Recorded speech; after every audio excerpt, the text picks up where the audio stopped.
Episode opening സീനിൽ കടലില് ട്രഫാർഗർ ലോയെയും ആളുടെ ടീമിനെ ആയിരിക്കും കാണിക്കുക.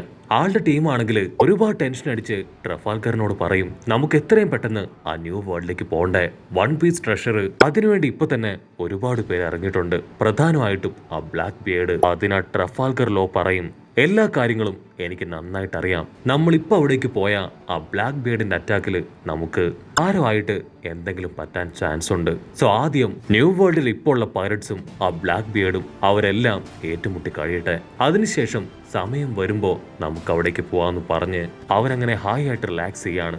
ഈ കാര്യങ്ങളൊന്നും മൈൻഡ് പോലും ചെയ്യാതെ ദൂരത്തായിട്ട് നമ്മുടെ കരടിക്കുട്ടൻ അവൻ കൂർക്കം വലിച്ചു കിടന്നുറങ്ങും. ടീംമേറ്റ്സ് എല്ലാവരും ക്യാപ്റ്റന്റെ ഐഡിയ അത് അടിപൊളിയാണെന്ന് പറഞ്ഞ് ഇപ്പൊ ക്യാപ്റ്റന് ജയ് വിളിക്കും. അവിടുന്ന് അങ്ങനെ ബ്ലാക്ക് ഔട്ട് ചെയ്ത ന്യൂ ഐലാൻഡിലുള്ള ഡ്രേക്കിന്റെ പൈററ്റ് കൂട്ടത്തെ കാണിക്കും. അവരാണെങ്കിൽ ദൂരേക്ക് നടന്ന് നീങ്ങുകയാണ്. അപ്പോഴാണെങ്കിൽ ആകാശത്ത് നിന്ന് വലിയ പീസ് ഐസുകൾ താഴേക്ക് വീഴാനായിട്ട് തുടങ്ങും. അവരാണെങ്കിൽ ജസ്റ്റ് മിസ്സിന് ആ ഐസിൽ നിന്നെല്ലാം രക്ഷപ്പെട്ട് പുറത്തേക്ക് വരും. അപ്പൊ ദൂരത്തായിട്ട് വലിയൊരു ഐസ് ബോൾ കാണും. മുകളിൽ നിന്ന് വീണ ഐസ് ബ്രിക്സ് അതിപ്പോ ആ ഐസ് ബോളിനോട് ചേർന്ന് നിൽക്കുകയാണ്. ഡ്രേക്ക് ആണെങ്കിൽ അതിന്റെ അടുത്തേക്ക് വരും. അപ്പോഴായിരിക്കും മറ്റൊരു വമ്പൻ ട്വിസ്റ്റ്. അതൊരു അയൺ ഡ്രോമാണ്. അതിന് ചുറ്റുമുള്ള ഐസൊക്കെ താഴേക്ക് വീണ് അയൺ ഡ്രോം അത് ഓപ്പൺ ആവും. അതിന്റെ ഉള്ളിലാണെങ്കിൽ വലിയൊരു കോട്ട. അവർക്കാണെങ്കിൽ അത് സ്വപ്നമാണോ റിയൽ ആണോ എന്ന് വിശ്വസിക്കാൻ പോലും കഴിയില്ല. ഉടനെ ഒരുപാട് സെക്യൂരിറ്റി ഗാർഡ്സ് പുറത്തേക്ക് വരും. അതിലൊരു സെക്യൂരിറ്റി പറയും, ഒരു കാരണവശാലും നിങ്ങൾ അകത്തേക്ക് വരാൻ പാടില്ല, ഇവിടേക്ക് ഒരു കാരണവശാലും നിങ്ങൾക്ക് പ്രവേശനമില്ല. അവരാണെങ്കിൽ ഇപ്പൊ ഡ്രേക്കിന് നേരെ ഗണ്ണൊക്കെ പോയിന്റ് ചെയ്ത് നിൽക്കുകയാണ്. ഉടനെ ഡ്രേക്ക്, നിനക്കത്ര ധൈര്യം ഉണ്ടെങ്കിൽ എന്റെ വഴി തടയും, ഞാൻ ആരാണെന്നും എന്താണെന്നും കാണിച്ചു തരാന്ന് പറഞ്ഞ് ഡ്രേക്ക് ആണെങ്കിൽ ഇപ്പൊ ഡൈനോസറായി മാറി അവരെ അറ്റാക്ക് ചെയ്യാൻ തുടങ്ങും. അവിടുന്ന് അങ്ങനെ സീൻ ബ്ലാക്ക് ഔട്ട് ചെയ്ത് ഇപ്പൊ ന്യൂ ഐലാൻഡിലുള്ള ഒരു സ്പ്രിംഗ് ഐലാൻഡ് കാണിക്കുകയാണ്. അവിടെയും എന്തൊക്കെയോ കാര്യമായിട്ടുള്ള പ്രശ്നങ്ങളും പൊട്ടിത്തെറികളും ഒക്കെ നടക്കുകയാണ്. ക്യാമറ അങ്ങനെ സൂം ചെയ്യുമ്പോഴായിരിക്കും ആ ഐലാൻഡില് നമ്മുടെ അപ്പു. അവനാണെങ്കിൽ ഒരു പന്നി അറഞ്ചം പുറഞ്ഞ തല്ലി കൊന്നിട്ടിരിക്കുകയാണ്. അത് കണ്ട് അവന്റെ ടീംമേറ്റ്സ് അവര് തുള്ളിച്ചാടും. ഇന്നത്തെ ഡിന്നറിന് നമുക്ക് അടിപൊളി ഡിഷ് കിട്ടിയെന്ന് പറഞ്ഞ് അവരങ്ങനെ ഹാപ്പി ആയിട്ട് നിൽക്കും. പക്ഷെ അടുത്ത നിമിഷം ആ പന്നിയുടെ ഫ്രണ്ട്സും ഫാമിലിയും എല്ലാം കൂട്ടായിട്ട് അവിടേക്ക് വരികയാണ്. ആദ്യം അപ്പു ഒന്ന് ടെൻഷനാവും. പക്ഷെ അവന്റെ ടീംമേറ്റ്സ് ആണെങ്കിൽ കമോൺ കമോൺ, മാസ്റ്ററിനെ കൊണ്ട് ഇതൊക്കെ സിമ്പിൾ അല്ലേ, അപ്പു വിചാരിച്ച ഒറ്റ അടിക്ക് ആ ഒറ്റകളെല്ലാം തകർക്കാന്ന് പറഞ്ഞ് ആളെ ബൂസ്റ്റപ്പ് ചെയ്യും. അപ്പു ആണെങ്കിൽ വലിയൊരു ശ്വാസം അങ്ങനെ വലിച്ചെടുക്കും. എന്നിട്ട് ഒറ്റ ടേൺ ചെയ്യലും 100-110 പിടിക്കോ എന്ന് നിലവിളിച്ച് ഓടാനായിട്ട് ആരംഭിക്കും. അത് കണ്ട് അവന്റെ ടീംമേറ്റ്സും പിന്നാലെ ഓടും. അവരോടി ഓടി ഒരു ഡെഡ് എൻഡും ക്രോസ് ചെയ്ത് ഇപ്പൊ സ്കൈയിലൂടെ മുൻപോട്ടേക്ക് ഓടുകയാണ്. അവര് പുറകിലേക്ക് തിരിഞ്ഞു നോക്കും. ആ പന്നികളും ഇഞ്ചോടിഞ്ച് പോരാട്ടത്തില് അവരുടെ തൊട്ടു പിന്നാലെ തന്നെ എയറിൽ ഓടുകയാണ്. കട്ട് ചെയ്ത ആ ന്യൂ ഐലാൻഡിൽ തന്നെ കത്തിയെരിയുന്ന മറ്റൊരു ഐലാൻഡ്. അവിടെയാണ് ബ്ലാക്ക് ബിയേർഡും ആളുടെ ടീമും ഉള്ളത്. ആ കൊടും ചൂടിലും തീക്കൊക്കെ നടുവിലിരുന്ന് അവര് വെള്ളമൊക്കെ അടിച്ച് ചില്ലൗട്ട് ചെയ്യാണ്. അവര് വന്ന റാഫ്റ്റ് ആണെങ്കിൽ അത് തകർന്നു പോയി. അതുകൊണ്ട് വേറെ വഴിയില്ലാതെ വെള്ളം അടിച്ച് സ്റ്റോറിയൊക്കെ പറഞ്ഞ് അവർ ടൈം സ്പെൻഡ് ചെയ്യാണ്. ബ്ലാക്ക് ബിയേർഡ് പറയും, ആരും ടെൻഷൻ ആവേണ്ട ആവശ്യമില്ല, എന്തായാലും ഏതെങ്കിലും ഒരു കപ്പല് ഇതുവഴി വരാതിരിക്കില്ല, നമുക്കത് ഈസി ആയിട്ട് ഹൈജാക്ക് ചെയ്ത് ഇവിടുന്ന് മുൻപോട്ടേക്ക് പോവാന്ന് പറയും. അപ്പൊ ദൂരത്തായി ആ ജ്വല്ലറി ബോണി പെണ്ണ് അവളെ തല്ലി ഒരു ചെയിൻ ലോക്കിട്ട് ലോക്ക് ചെയ്ത് ദൂരത്തിരുത്തിയിരിക്കുകയാണ്. ബ്ലാക്ക് ബിയേർഡ് പറയും, ആക്ച്വലി നീ ഒരു വീക്ക് ആയിട്ടുള്ള ലേഡിയാണ്, നിനക്കെങ്ങനെ 100 മില്യണിന് മുകളിൽ ബൗണ്ടി വന്നു, എനിക്കത് വിശ്വസിക്കാനേ പറ്റുന്നില്ല. പക്ഷേ ഇനി നിനക്ക് അധികം ആയുസില്ല, നിനക്ക് അവസാനമായിട്ട് ഒരു ചാൻസ് കൂടെ ഞാൻ തരാം, നിനക്ക് വേണമെങ്കിൽ എന്റെ ടീമിൽ ചേരാം. അതിനവള് കാല് മടക്കി ബ്ലാക്ക് ബിയേർഡിനെ ആഞ്ഞു ചവിട്ടുകയാണ്. അവൻ തെറിച്ചുപോയി അടിച്ചു വീഴും. പക്ഷെ ഉഷാറായിട്ട് ബ്ലാക്ക് ബിയേർഡ് ചാടി എഴുന്നേക്കും. നീ എന്നെ തന്നെ ചവിട്ടി തെറിപ്പിച്ചല്ലേ, നിനക്ക് അവസാനമായിട്ട് നല്ലൊരു ചാൻസ് ഞാൻ തന്നതാണ്, പക്ഷെ നീ അതും സ്പോയിൽ ചെയ്തു, ഇന്ന് ഞാൻ എത്രയും വേഗം ആ നേവിക്കാരുടെ മുൻപിലേക്ക് ഇട്ടുകൊടുക്കുമെന്ന് പറഞ്ഞ് അവനിപ്പോ അവളെ നോക്കി അട്ടഹസിക്കും. അപ്പൊ കറക്റ്റ് ടൈം ദൂരത്തായിട്ട് ഒരു നേവി കപ്പൽ കാണും. അവര് ഹാപ്പി ആയിട്ട് ബൈനോക്കുലറൊക്കെ വെച്ച് ആ കപ്പൽ സൂം ചെയ്ത് നോക്കും. ആ കപ്പൽ മറ്റാരുടെയോ അല്ല, സാക്ഷാൽ അക്കൈനോയുടേത്.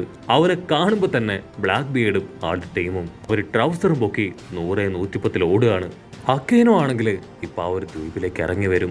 ദൂരത്തായിട്ട് ജ്വൽ ബോണിയെ കെട്ടിവെച്ചിരിക്കുന്നത് അവൻ കാണും. അവിടുന്ന് അങ്ങനെ ബ്ലാക്ക് ഔട്ട് ചെയ്ത ഇപ്പൊ മേരി ചോസ് ഐലാൻഡ്. അവിടെയാണെങ്കിൽ ആ ഡോഫ്ലമിംഗോ ആണെങ്കിൽ ഇപ്പൊ ഗക്കോമോറിയെ കൊല്ലപ്പെട്ട കാര്യം അതൊക്കെ പറഞ്ഞ് പൊട്ടിച്ചിരിക്കുകയാണ്. അത് കേട്ട് അവന്റെ ഓപ്പോസിറ്റുള്ള ഗവൺമെന്റ് ഉദ്യോഗസ്ഥൻ ആൾക്കാണെങ്കിൽ കുറച്ച് ഇറിറ്റേറ്റഡ് ആവും. ഡോഫ്ലമിംഗോ ആണെങ്കിൽ അവന്റെ അടുത്തേക്ക് പാഞ്ഞടുക്കും. നീ ആരാണെങ്കിലും എനിക്ക് യാതൊരു കുഴപ്പമില്ല. ഞാൻ എന്റെ ഇഷ്ടത്തിന് സംസാരിക്കും. എന്റെ ഇഷ്ടങ്ങൾ ഞാൻ വിളിച്ചു പറയും. അത് തന്നെ ഞാൻ ചെയ്യും. അതിനെതിരെ ആര് വന്നാലും അവർക്ക് പിന്നെ ജീവൻ ഉണ്ടാവില്ല. അവിടെ സീൻ കട്ട് ചെയ്ത് ഇപ്പൊ നമ്മുടെ ബേർഡി ഐലാൻഡ് കാണിക്കും. അവിടെയാണെങ്കിൽ ബേർഡ്സിനും ട്രൈബൽസിനും ഭയങ്കര സങ്കടം. കാരണം ടോപ്പർ ഇപ്പോ അവരെ വിട്ടുപിരിഞ്ഞു പോയിരിക്കുകയാണ്. പക്ഷെ ഉറപ്പായാലും ഇന്നല്ലെങ്കിൽ നാളെ അവൻ തിരികെ വരുമെന്ന് പറഞ്ഞ് അവർ സമാധാനിച്ച് അവരവരുടെ ഇടങ്ങളിലേക്ക് തിരികെ പോകും. അപ്പോഴായിരിക്കും ചോപ്പറുമായിട്ട് പോയ ആ ഒരു ബേർഡ് അതിപ്പോ അവിടേക്ക് തിരികെ വരുന്നത് കാണുക. അതിനെ കണ്ട് ട്രൈബ്സും ആ ബേർഡ്സും അവറ്റകളെല്ലാം ഒരുപോലെ ഷോക്കാവും. ബേർഡ്സ് ചോദിക്കും, എന്തു പറ്റി, എന്താ ഉണ്ടായേ? ചോപ്പറിന് നീ അവൻ പറഞ്ഞ സ്ഥലത്ത് ഡ്രോപ്പ് ചെയ്തില്ലേ? അതിനാ ബേർഡ് ആണെങ്കിൽ പ്രത്യേകിച്ച് ഒന്നും പറയാതെ തല താഴ്ത്തി നിൽക്കുകയാണ്. അപ്പൊ അല്പ ദൂരത്തായിട്ട് വമ്പൻ ആക്ഷനും ഡാൻസ് സ്റ്റെപ്പും പോസൊക്കെ കൊടുത്ത് വേറൊരു ലുക്കില് നമ്മുടെ ചോപ്പർ അവൻ അവിടേക്ക് വന്ന് ലാൻഡ് ചെയ്യാണ്. അവൻ ചോപ്പർ ആണെന്ന് തിരിച്ചറിയാൻ പാടില്ല എന്ന് പറഞ്ഞ് ചില മേക്ക് ഓവറൊക്കെ നടത്തിയിട്ടുണ്ട്. പക്ഷെ ട്രൈബ്സും ബേർഡ്സും അവര് ചോപ്പറിനെ കാണേണ്ട താമസം. ചോപ്പർ, നീ തിരികെ വന്നോ? നീ തിരികെ വരുമെന്ന് ഞങ്ങൾക്കറിയാമായിരുന്നു. പക്ഷെ ഇത്രയും വേഗം നീ തിരികെ എത്തുമെന്ന് ഞങ്ങൾ പ്രതീക്ഷിച്ചില്ല. ഉടനെ ചോപ്പർ വണ്ടടിക്കും. അവൻ പറയും, അയ്യോ അല്ല, ഞാൻ നിങ്ങൾ ഉദ്ദേശിക്കുന്ന ചോപ്പർ അല്ല, അവന്റെ ഫ്രണ്ടാണ്. പക്ഷെ അവർക്കാണെങ്കിൽ ചോപ്പർ പറയുന്നൊക്കെ കേൾക്കുമ്പോൾ ചിരി വരും. അവര് പറയും, നീ പെട്ടെന്ന് തിരികെ വന്നതില് നിനക്കിപ്പോ കുറച്ച് നാണക്കേടുണ്ടല്ലേ? ഞങ്ങളെ ഫേസ് ചെയ്യാനുള്ള ബുദ്ധിമുട്ട്, അതുകൊണ്ടല്ലേ നീ കള്ളം പറയണേ? നിങ്ങൾക്കറിയാം നീ ആ റെഡ് കൂൺ തന്നെയാണെന്ന്.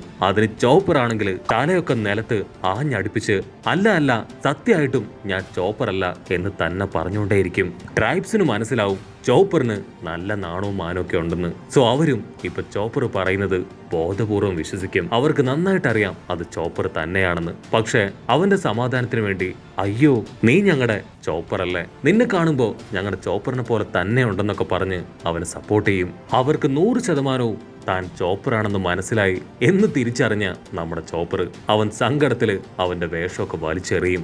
ചോപ്പർ ഓടി വന്ന് നമ്മുടെ കുഞ്ഞു ബേർഡിനെ അതിനെ ഹഗ് ചെയ്യും. എനിക്ക് ആക്ച്വലി എന്റെ ഫ്രണ്ട്സിനെ കാണാൻ പോണം. പക്ഷെ അതിനു മുൻപായിട്ട് ഇവിടെ ചില കാര്യങ്ങൾ എനിക്ക് ചെയ്തു തീർക്കാനുണ്ട്. അതിനാണ് ഞാൻ തിരിച്ചു വന്നത്. അവിടെയുള്ള ബേർഡ്സിനും മനുഷ്യന്മാർക്കൊക്കെ അത് കേൾക്കുമ്പോൾ ഭയങ്കര സന്തോഷവും. ചോപ്പർ പറയും, എനിക്ക് ഇവിടെയുള്ള സസ്യങ്ങളെ കുറിച്ചും മരുന്നുകളെ കുറിച്ചും കുറെ കാര്യങ്ങൾ കൂടെ പഠിക്കാനും ഗവേഷണം ചെയ്യാനും ഒക്കെ ഉണ്ട്. അത് കേട്ട ട്രൈബൽസ് ആണെങ്കിൽ ഒരു പ്രത്യേക ബിൽഡിങ്ങിനടുത്തേക്ക് വരും. അവർ ആ ഡോർ തുറക്കും. ചോപ്പർ ആണെങ്കിൽ അതിനകത്തുള്ള കാഴ്ച കണ്ട് അങ്ങനെ ഷോക്ക് ആവുകയാണ്.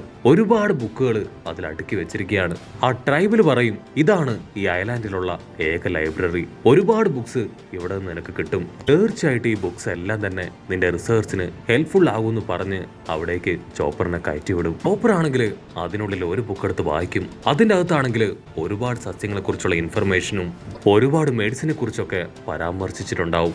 ചോപ്പർ ആദ്യം കരുതിയിരുന്നത് ആ ട്രൈബൽസ് എല്ലാം വെറും മണ്ടന്മാരായിരുന്നെന്നാണ്. പക്ഷേ ഈ ബുക്സ് ഒക്കെ കണ്ടപ്പോഴാണ് അവരുടെ യഥാർത്ഥ വാല്യൂം ബ്രെയിനും ഒക്കെ നമ്മുടെ ചെക്കൻ ഇപ്പൊ തിരിച്ചറിയുക. ചോപ്പർ ആണെങ്കിൽ അവരുടെ വെപ്പൻസ് ഒക്കെ ശ്രദ്ധിക്കും. ആക്ച്വലി മരം കൊണ്ട് റോക്കറ്റ് ലോഞ്ചർ പോലും അവർ ക്രിയേറ്റ് ചെയ്തിട്ടുണ്ട്. അപ്പൊ അവിടുന്ന് അങ്ങനെ ബ്ലാക്ക് ഔട്ട് ചെയ്താ ഇപ്പൊ ചോപ്പറിന്റെ ഫ്ലാഷ് ബാക്ക് കാണിക്കും. ആദ്യമായിട്ട് ചോപ്പറിന് ആ പവർ കിട്ടി. അവൻ ജയന്റായി മാറിയപ്പോ സ്നോമാൻ എന്ന് പറഞ്ഞ് എല്ലാവരും അവനെ ഓടിക്കാനായിട്ട് തുടങ്ങി. ജനങ്ങളാണെങ്കിൽ അവനെ വളഞ്ഞിട്ട് തല്ലിയും ഷൂട്ട് ചെയ്തും ദൂരേക്ക് ഓടിച്ചു.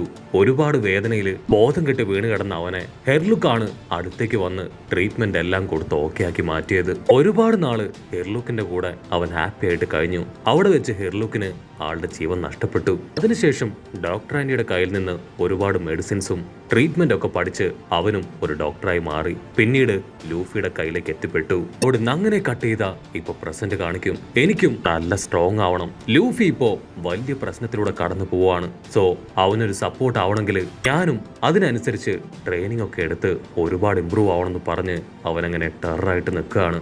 എന്റെ ജീവൻ കൊടുത്തും ലൂഫി ഞാൻ നിന്നെ പ്രൊട്ടക്ട് ചെയ്യും എന്ന് പറഞ്ഞവൻ കരയുന്നതോടു കൂടെ ഈ ഒരു എപ്പിസോഡും അവസാനിക്കുന്നു. എപ്പിസോഡ് ഇഷ്ടപ്പെടുകയാണെങ്കിൽ തീർച്ചയായിട്ടും ലൈക്ക് ചെയ്യാനും കമന്റ് ചെയ്യാനും ഷെയർ ചെയ്യാനും മറക്കല്ലേ. അടുത്തൊരു അടിപൊളി എപ്പിസോഡുമായിട്ട് കാണുന്നവരെ it's me with Mallu episode.